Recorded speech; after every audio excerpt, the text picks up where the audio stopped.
Good afternoon. Welcome and thank you for joining us for our spring edition of No Place Like Home. Joining us today is Dr. Ann Jenkins from Winston-Salem, Miss Sarah Knapp from Bavard, and I am Bob Gherkin and I live in Greensboro. Throughout the presentation, if you have any questions or comments or suggestions, please feel free to add them in the private chat block to the right of your screen, and we will address those at the end of the presentation. Before we start, just a little bit of housekeeping. The session is intended to be informational and educational. Presenters are not responsible for your decisions or your actions.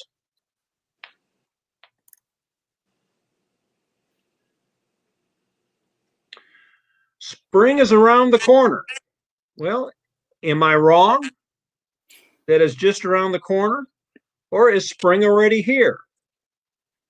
It is time to declutter, maybe a cleaning of your house or possibly a cleaning of your mind. Are you ready to refresh your health and well-being by reconnecting with the out of doors?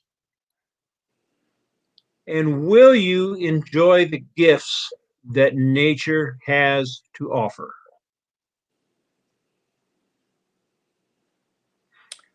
Perhaps you've been paying more attention to your living space lately. You've looked around your home wanting to get organized and declutter. But where do you start? Allow me to share some ways to begin to create a safe and functional living space. But before we go further, we must understand what is meant by decluttering. It is not always interchangeable with downsizing, which refers to moving to a smaller place. Decluttering is not always getting rid of stuff. It is about taking what you have now and putting it in order. Decluttering is about organization, meaning finding the right space for what you currently own and make use of. Clutter is anything you're keeping that doesn't add value to your life. There's only so much space in one place. And decluttering is hard work mentally, emotionally, and physically. You have to have really the right mindset to see the task through. And some guideline questions you need to ask yourself honestly are: do I love it? Do I need it? And will I use it? If your answer to 2 out of 3 questions is no, then get rid of it. Be truthful. That pinstripe multicolored bell bottom jumpsuit you probably will never wear again, get rid of it, toss it. There are some health and safety concerns here. Clutter compromises your health. The more stuff you have, the more dust allergens collect. And if you don't deep house clean on a regular basis, dust mites accumulate. Things and places that aren't getting adequate light or air circulation result in mold. And mold can start growing in your living space or dark closets where things are piled up. Bugs and rodents who are not paying any rent set up house in those dark, crowded places that never get cleaned. For example, stacks of newspapers, magazines, pantries that are too full. Bugs and rodents leave droppings behind, which aren't healthy for you to inhale. Clutter drains you mentally. It's been on your mind, on your to do list, which is probably boldly posted on your refrigerator for some time. Every time you open the fridge, you're reminded you haven't started yet. And this causes stress. So let's get started. Tackle one room at a time. For example, a small closet or that kitchen junk drawer. Pulling out several areas at one time will only frustrate and overwhelm you. Separate items into containers or tubs labeled toss, donate or sell, keep, and can't decide. Decluttering is a task that can be repeated throughout the year. The objective is all about making room in your home for the things that truly matter. It's your choice to be empowered. You can decide to live in a healthy and safe home. You can free up space by moving useless items, and you can reduce your stress. You can choose to remember that the love you have for someone is in the heart, not in inanimate objects. You can be empowered. Do you love it? Do you need it? Will you use it? Let's leap into spring with a new mindset. Wow, that's great, Anne. Decluttering not only helps to create the sense of organization and open space in your home, but now you have this opportunity to even take advantage of that open space outside your home. And so whether it's visiting a large park or walking to a small park that's near your house, or even just sitting on your doorstep, being outside can make you feel better. And so there are few pastimes that restore the body and soul, like getting outside and being with nature. And research has confirmed that being outside will lift your spirits and provide a boost in your physical and mental well-being. So try to spend time in natural settings on a regular basis. The relaxation that nature provides can improve your mood and increase your overall feelings of happiness. And, even more, when people get outside, they tend to be more considerate in those natural settings. So there's a big advantage there. But what are some of those benefits of getting outside? Well, first of all, there is just the overall improvement in your mental health. And so you're likely to experience less depression or a sense of anxiety. Individuals who run, bike, or walk outside have a reduced risk of mental health compared to those who exercise inside. And walking in malls is great, but walking outdoors is even better. So participate in nature walks with others that has been linked to more positive feelings, reduced stress, reduced depression. So seniors who are unable to exercise, in that case, just getting outdoors and seeing the change, having a change of scenery, smelling new cut grass, and getting to see those beautiful natural vistas helps lift the spirits as well. There was a study of 20,000 people who spent at least 2 hours a week outdoors. And what's found is that these people were likely to report better health and mental well-being than those who didn't get out and experience nature during a typical week. And it didn't matter if those 2 hours were spent in a long session or in smaller spurts throughout the week.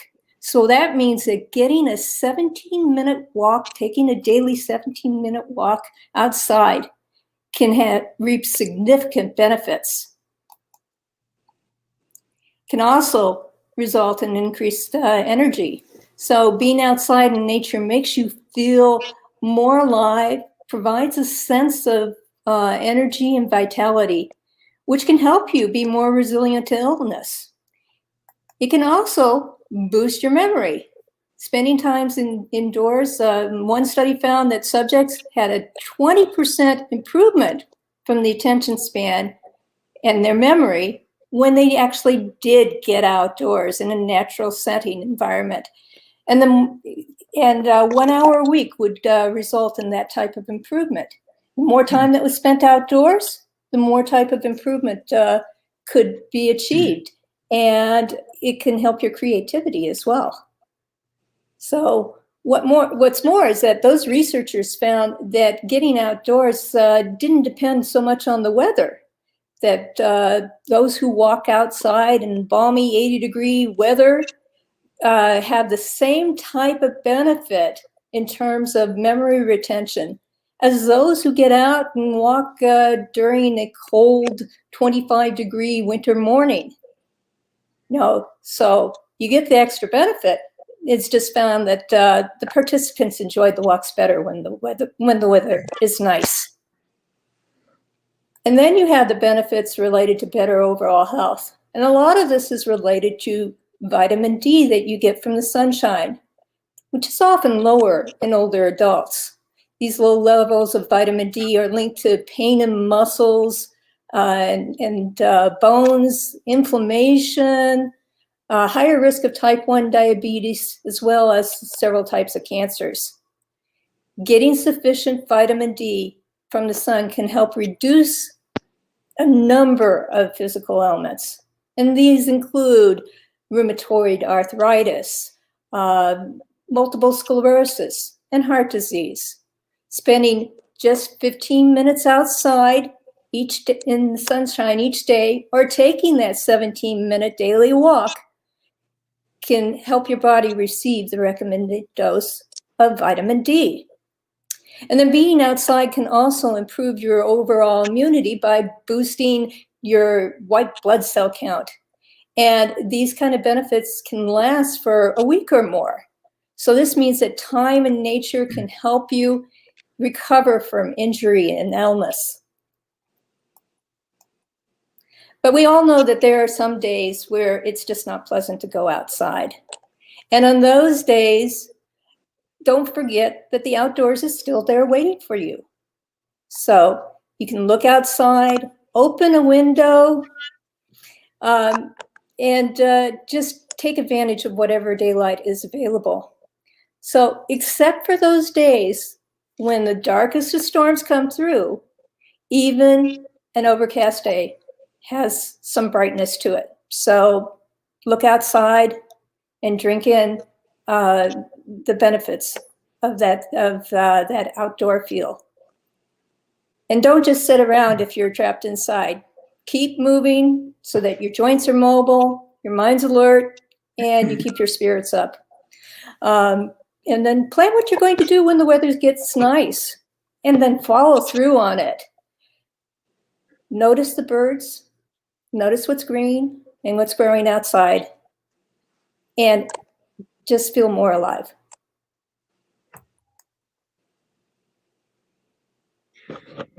And thank you for sharing the importance of transitioning from being stuck indoors through the winter months and looking forward to being out of doors, and the time is now.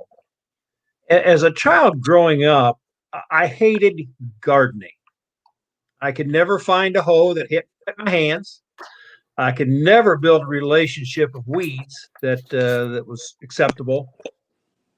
All of a sudden, when the fruits and the vegetables started coming in, I learned the value and the pleasure and enjoyment of that by picking peas with my mother, spending time in the melon patch with either my grandfather or my father, eating our fill, which was sometimes good and sometimes maybe not the smartest thing we did, but we certainly enjoyed our time together. And then the fun of picking strawberries. We had large strawberry plants, and when it was time to pick, the whole family was involved in that. So that was an exciting time. But I come to find out that in late fall, something was missing. I no longer had that garden connection. So with that, I started playing with growing herbs indoors. And then finding what do you do with them? Well, they're a tremendous add-on to your cooking and eating through late fall, winter, and spring. They're just tremendous. The other thing I found that I enjoyed starting seeds, watching them grow into seedlings, and ready for them to go into the garden. And right now, my seedlings are very close to popping through. I think with this continued sunshine, we'll be seeing seedlings breaking the ground in the upcoming days. What do you do with those seedlings that you've grown in your house? Well, if you don't have a large garden space or don't have the time or the desire to put a large garden, look at container gardening. It can be both fun and rewarding. It can be creative and bring pleasure in selecting the kind of containers you want to use. And think about repainting every year. Bring a new color to your garden, your patio, your yard. Your containers can be purchased. They can be built. You can bring someone in to help you. If you look at the upper left, you see a raised bed container. This is great for those of us that are suffering a little bit with arthritis and have some difficulties in bending over. This makes it much, much easier. As spring comes on, I plant various herbs, various kinds of tomatoes. I enjoy repeating things from the past season that we like, and I also enjoy experimenting with new tomatoes, new herbs. I said some of my favorites are there every year. One of the greatest pleasures I receive in doing this is when my grandkids come in and they run to the patio to the tomatoes, the cherry tomatoes, and start picking them and popping them directly into their mouths. They love them. It's just so enjoyable to see them doing this, and it's appreciation. It's appreciation. The herbs that we have an overabundance, and with that, we have learned the art of dehydrating. It's great to have dried herbs put away for the winter. They make great personal Christmas gifts. And don't be scared to try dehydrating whatever's available. We've had some lemons grown by family in Texas. They have sent them to us. We have dehydrated those and find those to be extremely flavorful in the winter months. Another thing that we enjoy doing is a cutting garden. Our home, when we first moved in, had a shrub patch or garden or shrub bed, whatever you want to call it, on both sides of the front door. We were never able to get those shrubs to look inviting. They just never quite came together. So a few years ago, we had them pulled out, and we have now planted wildflowers. And the wildflower patches are so inviting. When you pull in the driveway, they just it brings you happiness to see all the different colors. And throughout the season, the colors change, the flowers change.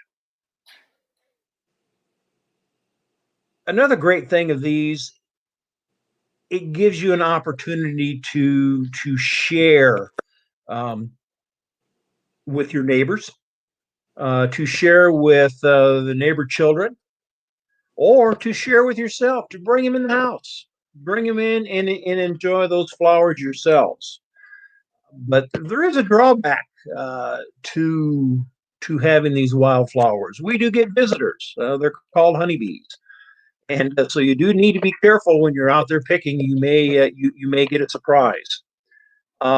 Another thing to point out is in the upper right-hand corner. If you look at the clippers that the individual is using, there are tools out there that can make the job much easier. Whether it's a raised garden bed that we saw earlier, or a clipper that's designed for someone that may be suffering a little bit from arthritis. Another thing on our flower gardens or cutting gardens, many of our flowers reseed themselves year after year. Some do not. If we like the flowers from last year, they do not reseed, we will seed them ourselves. But we always try to add something new and fresh to the flower garden. It may not make it back next year, but at least we'll be there this year. By doing a large cross section of flowers, you'll have flowers season long. And that's the important part. Get them started for spring beauty, keep them through the summer months, and keep them into the fall with some of the fall flowers. Okay. So we hope you've been able to listen to this presentation and maybe take one or two small items of inspiration back with you. And I also wanted to point out that much of the information that we've shared with you today is available through articles on the AARP website. So you can go to AARP.org and just search for whatever topic interests you, whether it's the type of topics you've heard today or information on caregiving, information on fraud prevention, whatever you're concerned about, it's there on the site. And also, if you like what you're seeing in terms of wanting to participate in these sorts of events, or have an interest in terms of advocating for older adults, you can get on the AARP website and find out how to volunteer and join us. So thank you. Thank you. We hope that something has been said that will spark your interest or expand your enjoyment of this spring season. We appreciate the time that you've spent with us. Thanks, and I'll see you outdoors. It's been our pleasure spending time with you, sharing some things that are close to our hearts, touching on springtime. We look forward to reconnecting with you early fall with hopefully some exciting sharings. Have a great afternoon. Please go outside, enjoy, and again, we really appreciate the opportunity to share with you.